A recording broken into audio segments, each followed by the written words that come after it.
marks World Environment Day with a significant focus on land restoration, desertification, and drought resilience. This year's event aims to spotlight the urgent need to protect and restore our planet's land resources. Correspondent Esther Mokbariola reports. The slogan, "Our land, our future, we are generation restoration," is driving communities worldwide to take action. From planting trees to community sensitization, the message is clear. Our actions today will shape our environment tomorrow.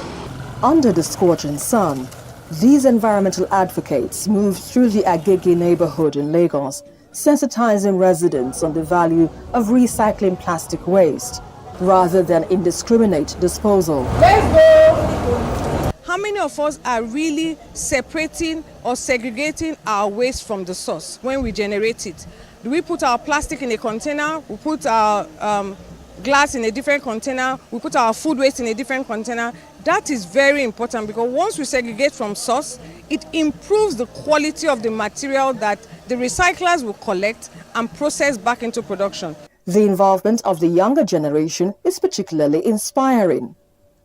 One of such is Lima Adegoke, who recently cleared an illegal dump site for 10 hours commemorating World Environment Day.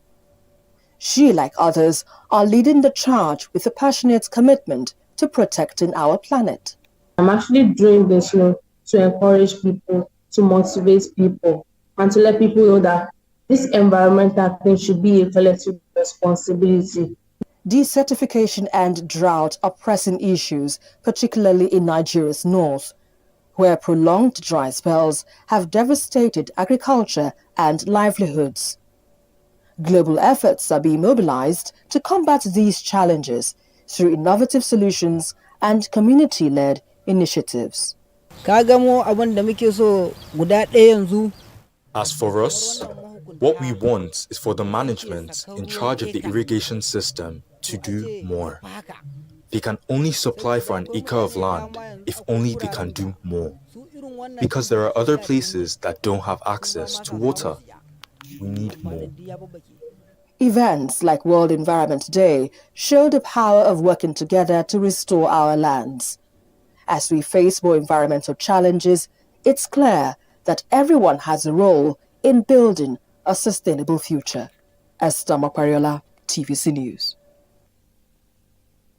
And for more on the World Environment Day, environmentalist Desmond Majekodume joins me on the news from Lagos. He joins me via Zoom. Good to have you join us. Great to be with you. Happy World Environment Day. I wish you the same. Always an interesting conversation when it's the environment.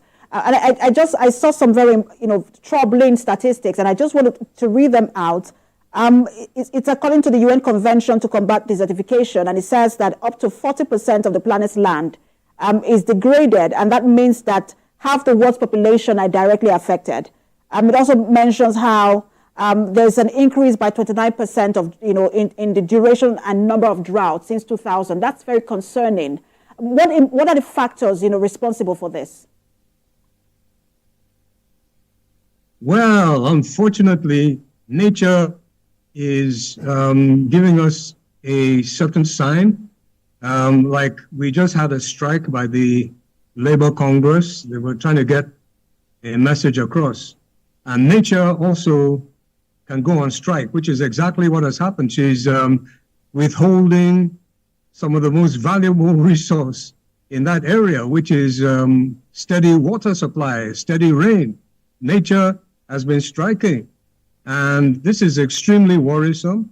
And it's a clear indication of what we have been doing to her over the years that makes her unable to supply regular rainfall in these areas.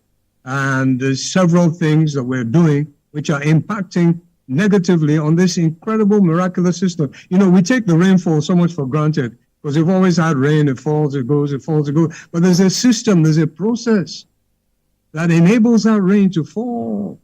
And we have been disturbing that process, especially in that particular area, which is a drier area because it's quite far away from any major water bodies. It's far away from any sea, lakes. There's only the big Lake Chad there and a few other lakes. So yeah, what are we doing? We're tearing down the forests. We're destroying the forests, and the trees have such an important role to play because they are like rain transmitters. Trees from one area, they'll absorb the rainfall and then they'll emit it as water vapor. Then the breeze will blow it to another area. It'll fall, more trees will keep transmitting. And that's how we have rain spread all over the place. But then we've been removing the vegetative landscape from these areas over the years and over the years. And also, of course, the climate change, a lot more heat. So there's a lot more evaporation of those little streams, those little lakes, and little rivers we have. So basically, nature is saying, if you continue doing this, you're going to make me very unhappy, and I'm going to go on strike. But what we want to avoid is nature going on a protest, because that protest could mean something very catastrophic. Yeah, so this is the challenge. We've got to look after nature more. We've got to grow far, far, far more trees and preserve the ones we have. Nigeria has some of the fastest deforestation rate in the world. We've lost over 90. Pardon me, just to come in here, because I like the fact that you're using the strike and the protest analogy. Perhaps one can say that this is a warning strike, what we're getting now compared to what is coming if we do not change our ways. And so I really want to have a very practical conversation with you and not just throw around the buzzwords, because half of the people who are doing this, and that's all of us, all together, don't even know the consequences of what we are doing. Are we, carrying out enough enlightenment and education in this regard, and what should we be doing? Excellent perspective. So important. Yes, luckily the enlightenment has been coming. And, quite recently, our president himself has also, indicated that we're going to take cognizance of this. He said this at a couple of international forums, and we're seeing it in some states, particularly the state that I'm domiciled in Lagos State. There's definitely a strong desire to start nurturing nature a lot more, so she won't be pushed to protest against the harm that we're causing her. So that is also encouraging. And also this particular station, I've seen quite a lot of reports, very well tailored, well-produced reports on the environment, but we need to do a lot more, especially young people. We need to get out there into the schools and put it on the education curriculum. We need to get out there with the young people and get them to be planting trees. We are trying to do as much as we can at Lufasi Nature Park. We're having tree planting in the schools all around us. We're helping the children to recognize that there's a reason why our flag is green, white, and green. We're a green nation. So awareness is very, very important. And once our people get it, we're seeing a lot of action. Some young people now, they're really going. They've got their own little organizations now. Mr. Matekudumi, because I'll let you finish your thoughts in just a moment, but I need to just inform our viewers that we're crossing over to Abuja for a live coverage of the extension of the inner southern expressway from the outer southern expressway. Again, we're crossing over to Abuja for a live coverage of the extension of the inner southern expressway from the outer southern expressway. The news will continue on our on YouTube and our Ofcom channel. Mr. Matekudumi, please go ahead.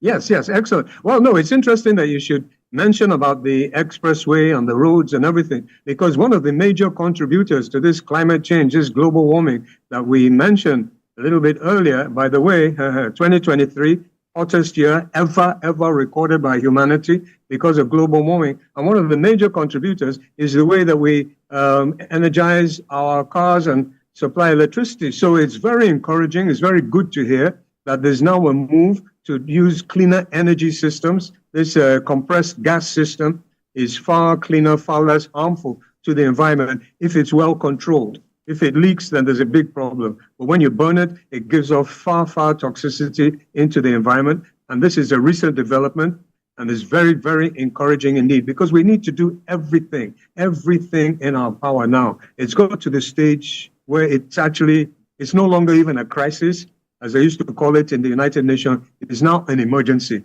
It's an emergency because we're pushing certain environmental forces. We're pushing them to a limit, certain environmental resources that nature has blessed us with.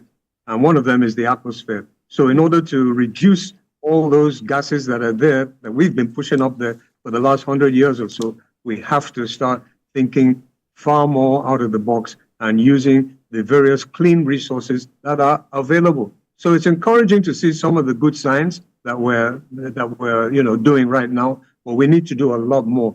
It's our life support system. If we don't have a healthy environment, then we're not going to be very healthy people. And also, it's our children's life support system. So we don't want to impact negatively on what's going to keep our children alive. And we also have to be careful to not expanding our roads at the expense of encroaching into the forest. We'll see how government's policies continue to play out. Always a pleasure to have this conversation with you, environmentalist Desmond Maje Kudumi.